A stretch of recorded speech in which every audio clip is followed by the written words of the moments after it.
가게 사는 증시 곽도기. 네, 안녕하세요. 젊은 투자 증시 나침반 안지원입니다. 네, 도기마을 촌장 곽도기 박상준입니다. 네. 이제 바꾸기로 했어요. 뭘요? 오늘 잃었어요. 그래서 자꾸 잃지 않는 투자하면 사기치는 것 같아가지고 네, 도기마을 촌장으로 앞으로 바꿀랍니다. 네. 도기마을 촌장. 네, 그걸로 만족하랍니다. 네. 네. 아이고 허리야. 뭐. 그 오늘 배경 굉장히 이쁘네요. 네, 한국정원. 네. 저렇게 산뜻하게 마감이 됐어야 되는데 네. 사상 최고가치고 비리비리합니다. 근데 뭐 지수는 뭐 엄청 많이 빠지진 또 않았어요. 그러니까 올라도 비리비리, 빠져도 비리비리, 비리비리, 네. 비리비리장. 네. 지수는 계속 뭐 변동폭이 크지 않은 모습 이어가고 있고요. 코스피는 0.46% 마이너스, 코스닥은 플러스 0.45%. 네, 개인 투자들이 오늘 코스피 빠지니까 많이 질렀습니다. 예, 그래서 사실은 개인 투자자들 중에서 그냥 뭐 지수 빠졌나 모르겠다 이런 분들도 꽤 좀 있을 수 있겠어요. 코스닥 그 중소형주 많이 포진시키신 분들은. 네. 오늘 1조 2천억이나 코스피에서 매수를 했고요. 개인 투자자들이. 코스닥에서는 400억 매수했습니다. 예. 외국인은 코스피에서 5,500억 매도, 코스닥에서는 350억 매수했고요. 기관은 코스피에서 6,800억 매도, 코스닥에서는 460억 매도했습니다. 네.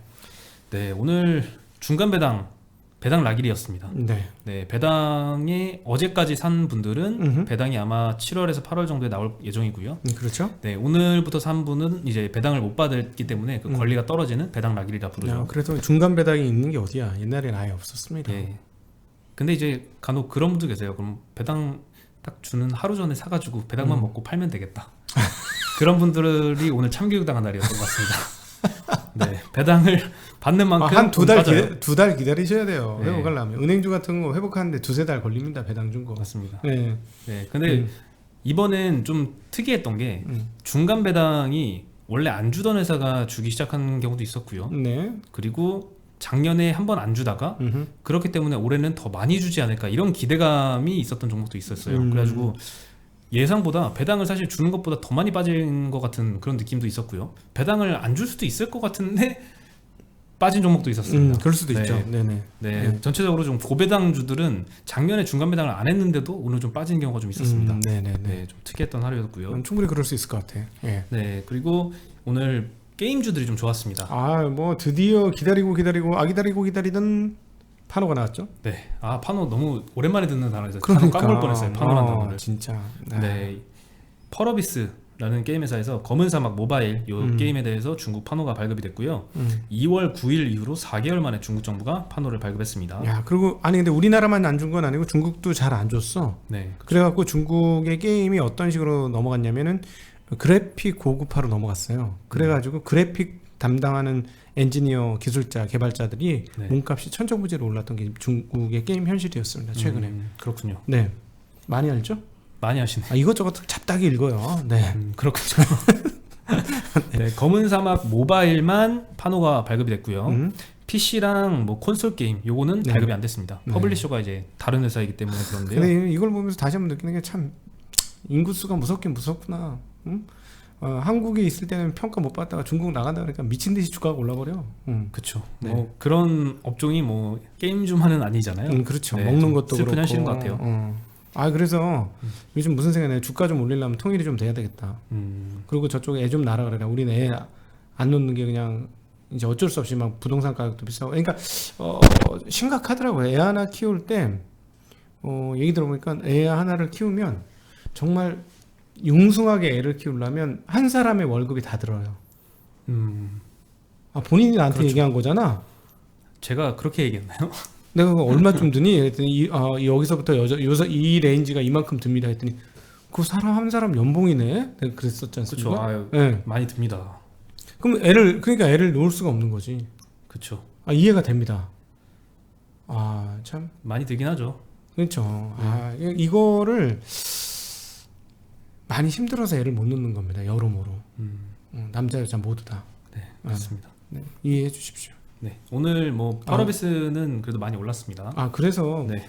통일을 해서 저쪽에 조금 애기를 많이 놓자. 저기는 아직 집값이 안 비싸니까.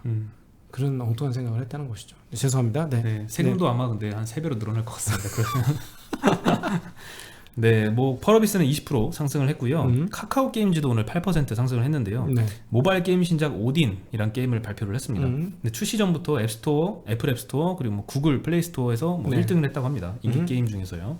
사전 예약도 400만 명 이상 참여를 했다고 합니다.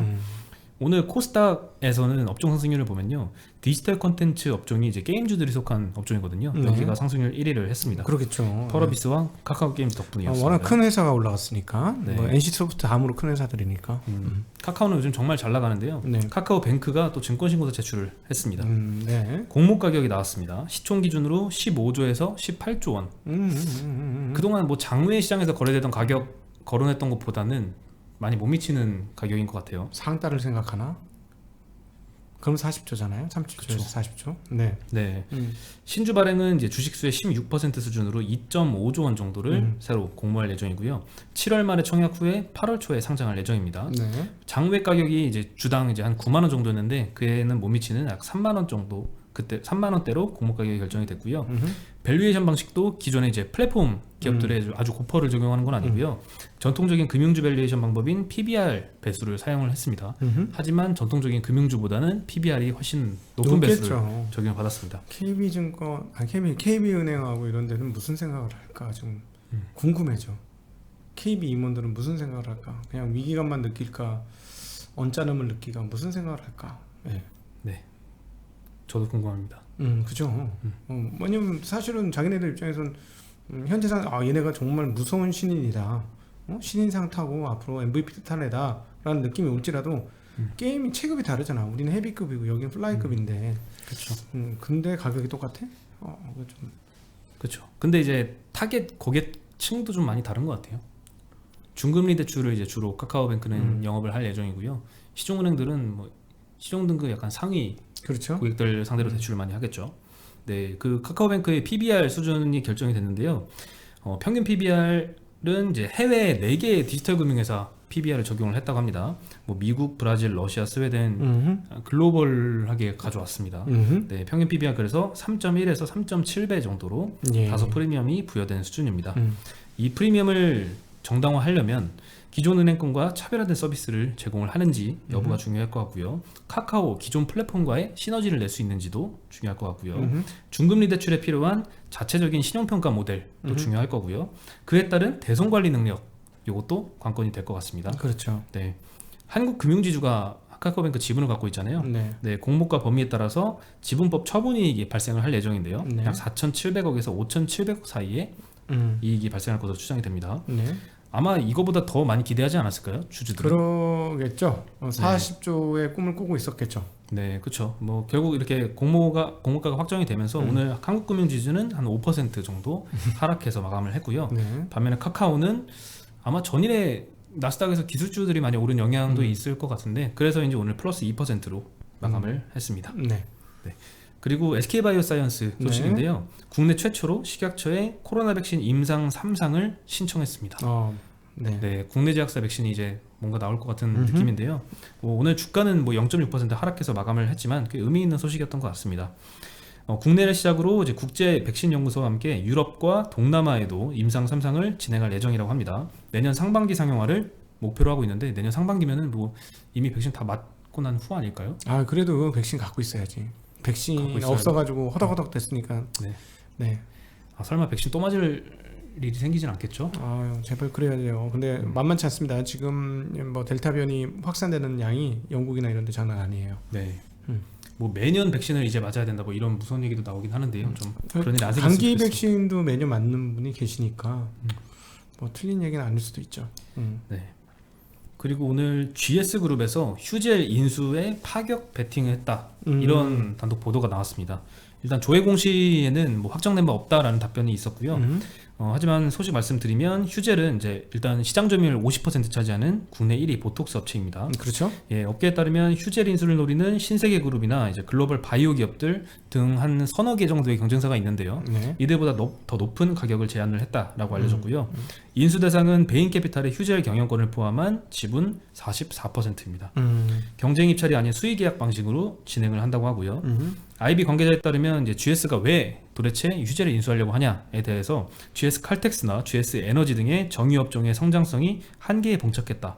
그리고 미래 먹거리 사업을 위해서 인수를 하는 것이다 라고 분석을 했고요.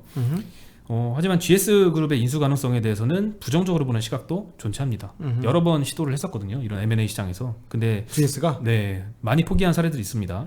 이때까지 조단 인수전에 뛰어들었다가 많이 포기를 했는데요. 뭐 대우조선해양, 하이마트, 코웨이, KT렌탈, 아시아나항공, 두산인프라코 이런 데도 인수전에 참여를 하다가 접고 참여를 했다가 이제 나중에 경쟁에서 떨어져서 접고 이렇게 해서 결국에는 인수를 못한 케이스가 많아서 이번에도 좀 가능성이 높지 않다 이렇게 보는 시각도 있는 것 같습니다. 가치 투자자 아니야?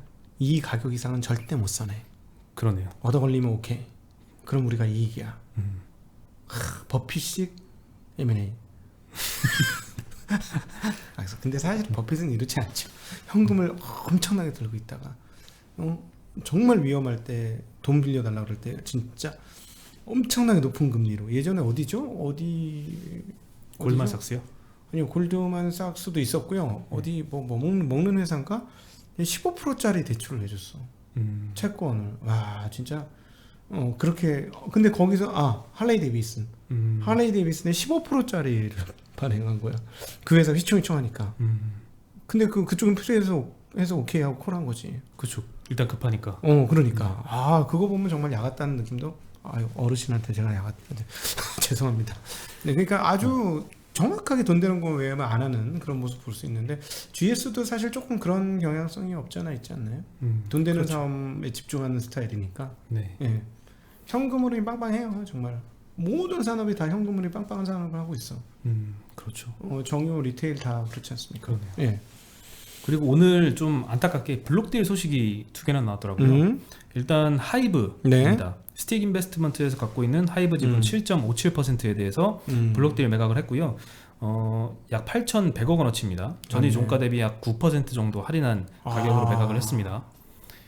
이렇게 대량으로 팔아야 되기 때문에 가격 할인을 안 해줄 수가 안 없거든요. 해줄 수가 없지 사는 네. 입장에서는. 그럼 보통 할인율 정도만큼 그 다음날 주가가 빠지게 돼 있잖아요. 그렇죠. 예, 9% 할인했는데 오늘 7%대 하락세를 보였고요. 아직도 그래도 지분이 있습니다. 그 보호예수 걸려 있는 지분이 약 18만 주 정도 남아 있고요.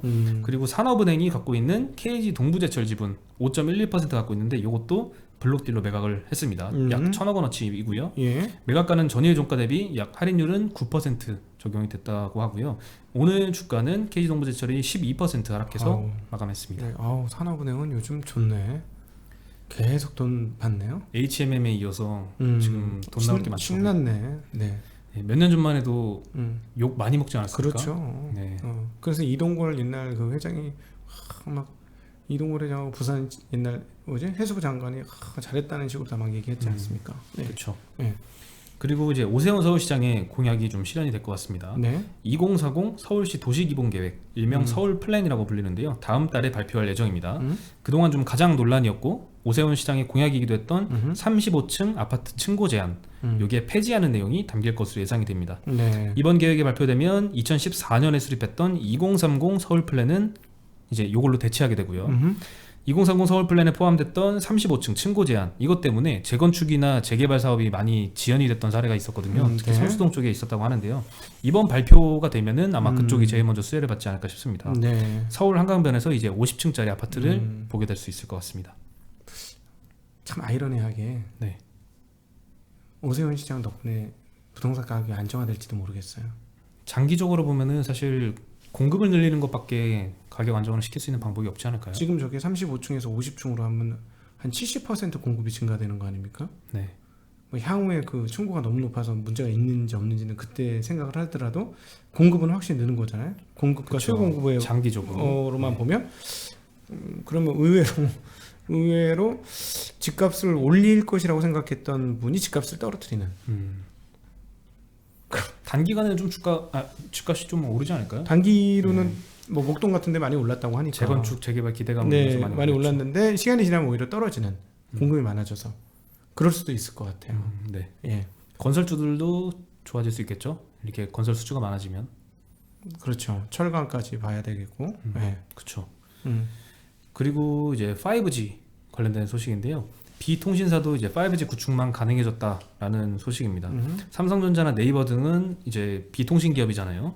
소규모 5G망을 직접 구축을 해서 특화 서비스를 제공할 수 있도록 정부가 주파수 공급안을 오늘 확정했습니다. 네.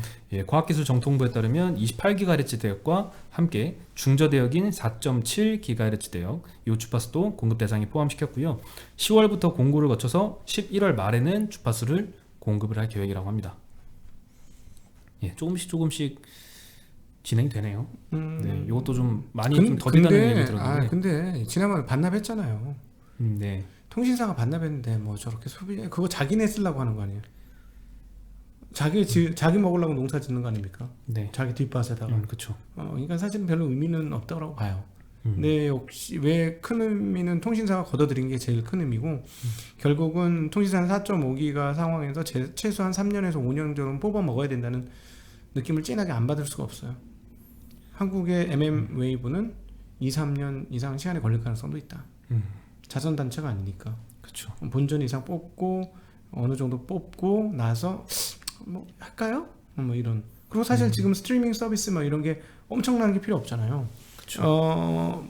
넷플릭스도 지금 상황에서 충분하고 게임 스트리밍도 별로 없는 거고 게임 스트리밍이 나와야 돼요. 게임 스트리밍이 미국에서 빵빵 치고 나와서 그게 히트를 치면 어이구 하고 급하게 그때는 MMA 그러니까 오히려 MMA 쪽은 앞에 단에서 미국의 게임 업체들이 얼마나 활발하게 움직이는가. 그러니까 마이크로소프트도 이제 게임 업체 하겠다고 한 거고 그러니까 이런 그 스트리밍 게임이 얼마나 많이 나오는지가 핵심이 아닐까라는 생각을 해봅니다. 네.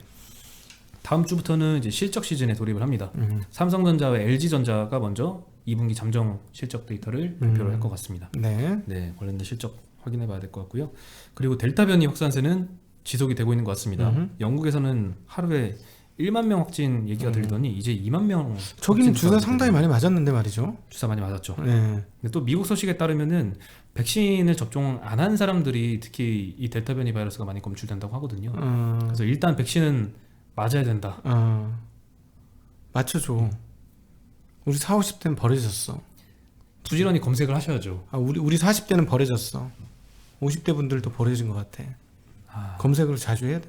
자주 해야죠. 안 보시죠? 바빴어. 검색 부지런히 해야 됩니다. 네. 네. 그리고 마지막으로 좀 흐뭇한 소식. 대체 공휴일법이 국회 본회의를 통과를 했습니다. 예. 네, 주말과 공휴일이 겹칠 경우에는 그 다음 주 첫 평일에 대체 공휴일을 지정을 하는 건데요. 광복절, 개천절, 한글날, 크리스마스가 이제 하반기에 대체 공휴일로 지정이 될 것 같습니다. 네. 4일이 일단 추가가 되네요. 네. 네. 축하드립니다. 감사합니다. 나이 들수록 네. 이게 공휴일이 좋은 게 젊은 거예요. 싫으신가요? 아니요, 싫진 않나요. 별로 안 좋으세요? 어렸을 때만큼 좋지는 않은 것 같아요. 그렇군요. 늙었어. 네. 네. 네. 여러분들 좋으시죠? 네. 네. 그러면 저희는 오늘 여기서 인사드리겠습니다. 안녕.